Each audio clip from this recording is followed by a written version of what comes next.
Honey ఇద్దరు super మార్కెట్కి వెళ్ళి సామాన్లు తీసుకొచ్చేయండి. నాకు చాక్లెట్ కొంటానే వెళ్తాను. కొంటాను లేరా, ఇదిగో. స్కూటీ ఎందుకక్క? నడిచి వెళ్ళిపోతాం. స్కూటీ పెట్టుకొని నడవడం ఎందుకురా, ఎక్కువ. మళ్ళీ తిరిగి వస్తామా? రే ఎక్క. ఓం నమస్తే.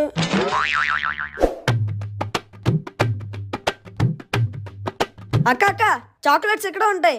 ఫస్ట్ అమ్మ చెప్పిన సామాన్లు తీసుకుందాం దా. అక్క నాకు ఈ కలర్ తీసుకో. అక్క తీసుకుందామా? పోనీది అది బాగోదురా, అది తీసుకుందాం. తీసుకో తీసుకో. ఎంత అయిందండి? 1000 అయిందండి. 1000 రూపాయలా? ఇదంతా 150. మరి ఇది 150. చాక్లెట్ తీసేసి లిప్స్